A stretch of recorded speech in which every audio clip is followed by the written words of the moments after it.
Thank you very much. I grew up in San Antonio, Texas, and I'm a product of the San Antonio Independent School District. Now, for those of you who've paid attention to case names in your constitutional law class, yep, same one.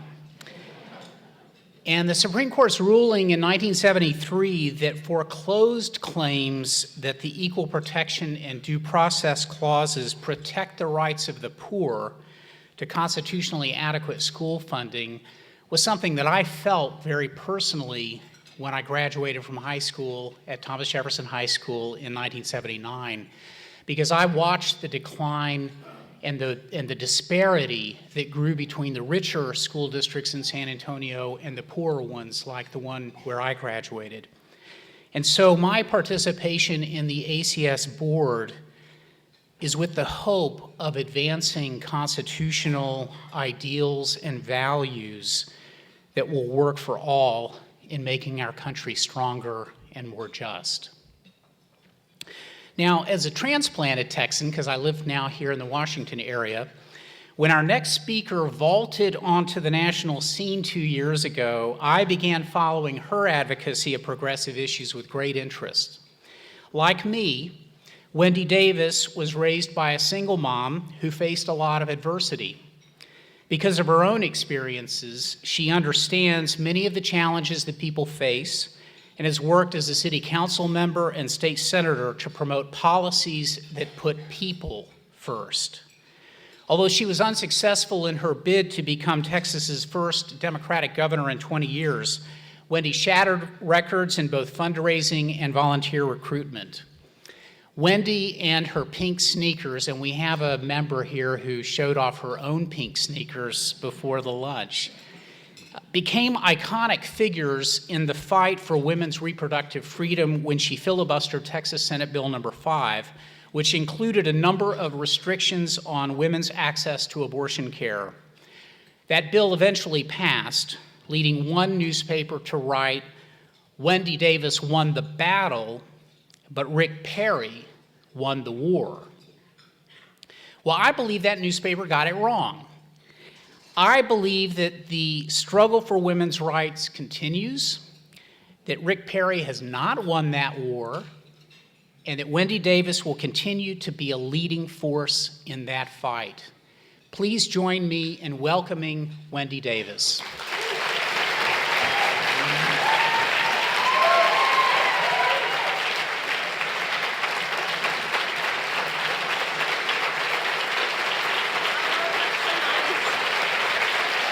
Thank you. So nice. Thank you so very much. What a treat it is to be with all of you today, and thank you, David, so much for that wonderful introduction. I'm very proud to be standing here before a group of people who care so passionately and bring such incredible intelligence and energy to all that we hold dear and all that we fight collectively to achieve. Of course, it's been 50 years since the Supreme Court decided Griswold versus Connecticut, striking down a law that criminalized the distribution of contraceptive care and establishing within the Bill of Rights penumbra a right to privacy from which all other reproductive rights decisions have flowed. So in recognition of the importance of that decision, I've been asked to talk about my fight to protect constitutional reproductive freedoms in Texas. But any conversation about that, particularly with a group like this one, must begin with a conversation about the current vulnerability of another of our most sacred of constitutionally protected freedoms, the right to speak through one's vote. Last week, Hillary Clinton was in Texas accepting the Barbara Jordan Public-Private Leadership Award at Texas Southern University in Houston. And while there, she decried the status of voting rights in states like mine. From federal courts in both Corpus Christi and DC have come findings that the Texas legislature had engaged in intentional discriminatory efforts to disenfranchise minority voters through the drawing of electoral maps to dilute their voices, as well as through the passage of a voter ID law designed to silence the voices of low-income, mostly minority voters altogether. Ms. Clinton was correct in noting the court's finding that under the voter ID law, which is currently on appeal, an estimated 600,000 registered voters in Texas do not have the requisite photo ID in order to exercise their right to vote. And I have to tell you, last fall, I could have used those 600,000 voters. And I say that in part, of course, to poke fun at myself, but there is a compelling and sobering reality there, too, because obviously having no vote means having no voice. For 2 decades, under the destiny that Texas' changing demography will ultimately bring about, Republican lawmakers there have decided that rather than shaping their policies to reflect the concerns of the shifting demographic, the better route would be to simply shut those folks out of the political process and therefore shut them up.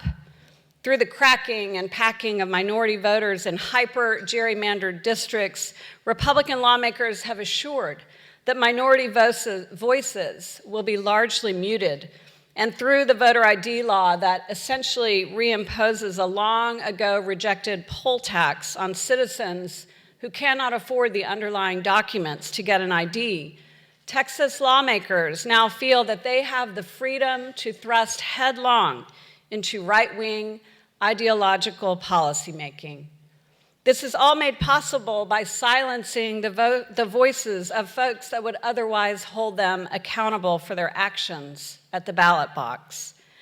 In the wake of 2 decades of Republican redistricting and the enforcement of the state's new voter ID law, Texas has seen its legislature move from a largely bipartisan body to one that is increasingly run by the furthest of the right of the Republican Party.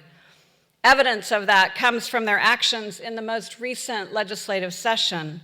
Thanks to them, you can now openly carry a handgun in Texas. You can carry guns on public university campuses, and you can use your concealed handgun permit as ID to vote, but you cannot use your student ID to do so.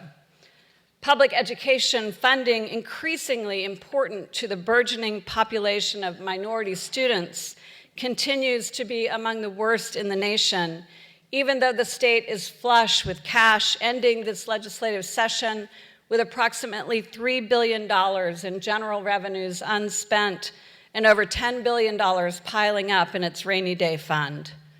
Attempts were made and will surely be revived in the next legislative session to end the Texas DREAM Act that provides in-state tuition for undocumented immigrant students who have grown up in the Texas public school system, and to impose Arizona-style racial profiling procedures.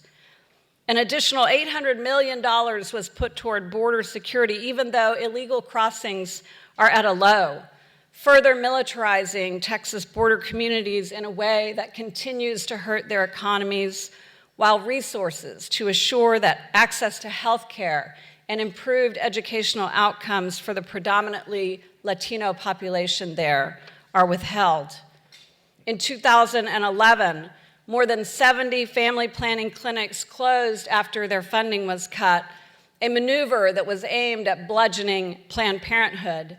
And after this most recent legislative session, even funding for cancer screenings at Planned Parenthood clinics was removed, a move that no doubt will have a disproportionate impact on the very people who have been shut out of expressing themselves at the ballot box.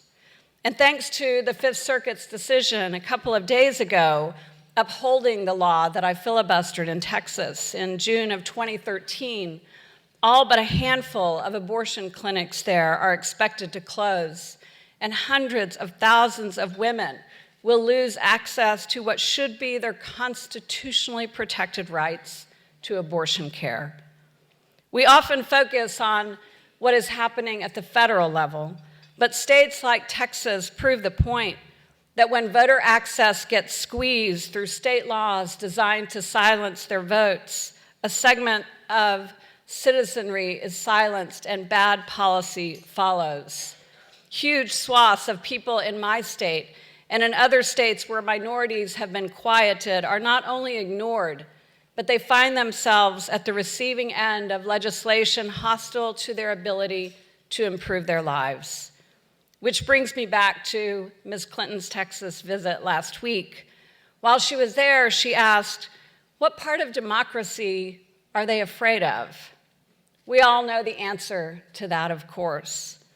So how to change that? The people in this room, one of my heroes, Jerry Hebert included, understand why the fight we bring to the table on voting rights matters so deeply.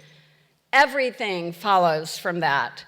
And where that ship is not righted, policymaking in state legislatures like those in Texas will increasingly reflect the ideologies of a primary voter whose priorities are reflective of a minority of its citizens.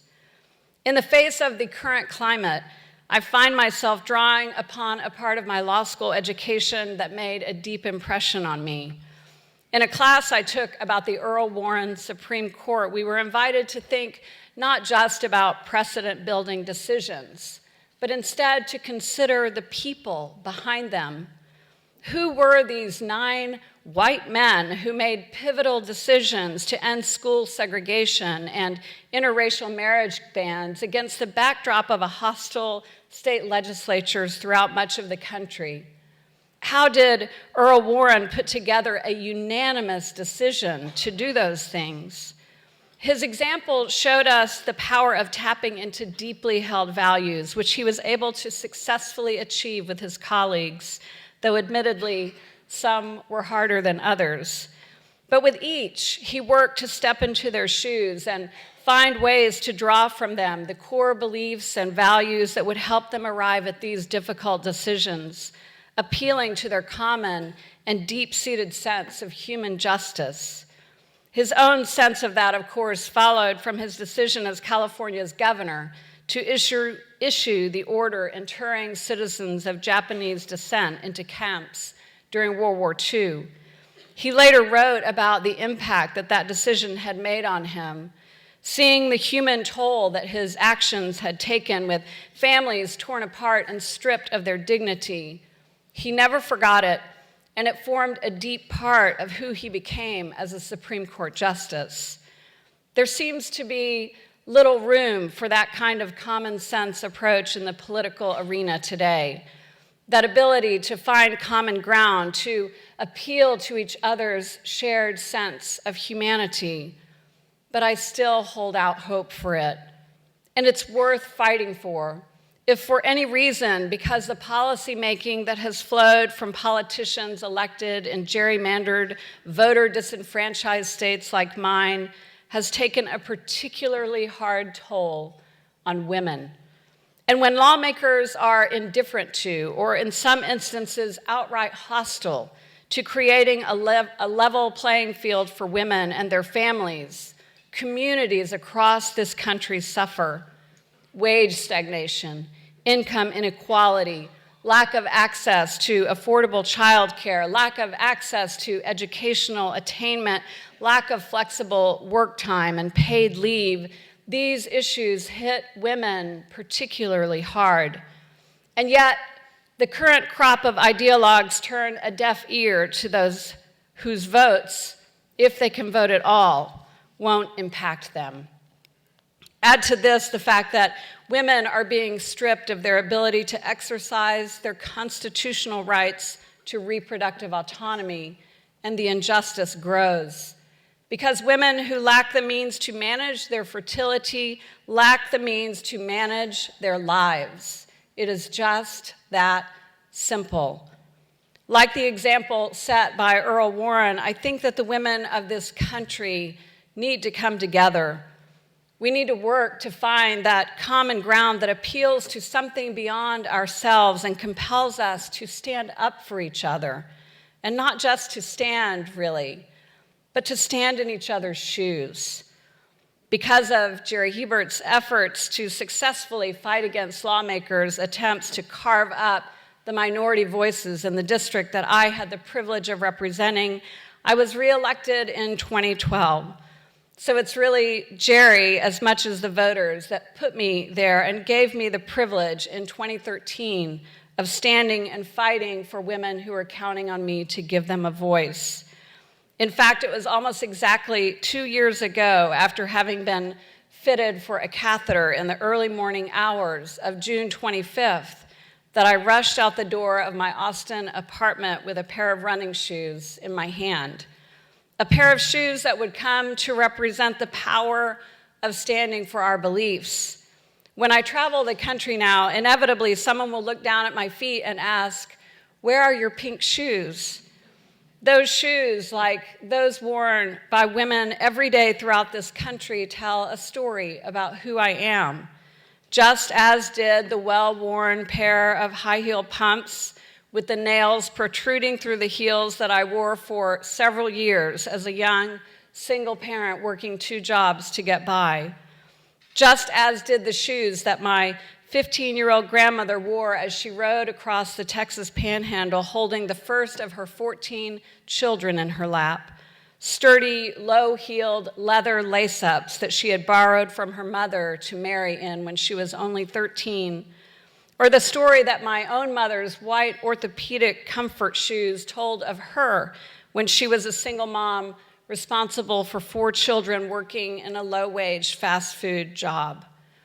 Those remarkable women, my grandmother and my mother, like so many grandmothers and mothers in this country today, slipped on or laced up their shoes fixed on a singular goal: to create a better opportunity for their children than they each had. So when I think about the battles that we are engaged in fighting today, whether they're about voting rights or reproductive rights or criminal justice reforms or LGBT equality or economic justice, I find myself thinking about the people who are behind all of those fights. The people who get us up out of bed each morning, even when we've been knocked down the day before, because we know that they're worth fighting for. I think about their shoes. I think about the need for us, Earl Warren style, to put our feet in them. Somewhere in America today, someone's daughter, a 15-year-old young woman wearing a dingy pair of gray sneakers that have long since ceased to be white, will double knot the gray laces knowing that she'll be running around all day. She'll rise before daybreak, feed and dress her months-old baby son. She'll rush down the street just in time to climb aboard a bus, lugging her baby, a stroller, and her backpack. She'll get off the bus, drop her child at daycare, and then run to catch a second bus, which she'll take to her dropout recovery high school. In the evening, she'll do the whole thing in reverse, day after day after day, because she knows that it's the only way that she's going to create a better life for her and her son. Somewhere in America today, someone's mother, wearing black orthopedic shoes and the uniform issued by her employer, will be clearing the dishes from the dinner table tonight where her children will be bent over their homework. In a little while, she'll climb in her car and pray that it will start. She's on her way to her nighttime waitressing job at a 24-hour chain diner where she'll work for a guaranteed $2.13 an hour, and she will hope for a better night of tips than the previous one. And she'll put up with a lot for that to happen, even the occasional customer who treats her like she's an item on the menu. When her shift is over, she'll return home to her sleeping children, this time her turn at the kitchen table, sitting down over a stack of bills and wondering how she'll pay them. Somewhere in America, someone's sister, an 18-year-old young woman, her heart filled with dreams of attending college, wearing no shoes because her feet are up in the stirrups of a gynecological table, will listen as a doctor glides a sonogram wand across her tummy. She'll avert her eyes from the monitor, but she cannot tune out the sound of the doctor's voice methodically describing, as required by law, the development of fetal limbs, heart, and skull. And when the doctor finishes, the young woman will dress. She'll put on a pair of sandals before heading home to wait out the prerequisites of the law until she can come back the next day and follow through with a decision that she's long since weighed and made. So, my fellow fighters for justice, let's remember that behind all of our lofty ideals are people whose shoes we need to stand in. I'll leave you by sharing an experience that I had not long ago. I was privileged to hear two women give testimony to the power that we gain when we set aside our differences and see each other through the lens of shared experiences. Robbie Damlin and Bushra Awad are unlikely friends. They are mothers on opposite sides of a bitter conflict between their respective homes of Israel and Palestine, and they have both lost sons to that conflict. In their shared grief, they forged an amazing friendship, one which gave them the resolve to turn their private tragedies into a force for change. When I heard them speak at the Women in the World conference, I couldn't help but notice their footwear. Each was wearing black and white high-top tennis shoes, a recognition that despite their vast cultural differences and warring factions, they share a common bond. They are now literally wearing each other's shoes. I think we should strive for more of that today. We do see it from time to time, people coming together to protest the low wages of fast food workers, folks coming together to fight for marriage equality, people crying out against racial abuse by police, urging us to consider that Black lives matter, and the thousands of people who came to the Texas Capitol 2 years ago to object to an anti-reproductive rights bill. Poignantly and beautifully, it was their voices, not mine, that carried that filibuster past the midnight deadline. The memory of that inspires me to believe in what can happen when we join together. I hope that it inspires you too, because that power is in each and every one of us. The power to place ourselves in each other's shoes, the power to unite each with the other toward the common cause of seeing and understanding each other, bound by our shared human experiences of joy and triumph, failure and sorrow. So as we leave here today, let's own that power. Let's all commit to being the best Earl Warrens that we can be and work to inspire other people to own that power too. Thank you all very, very much.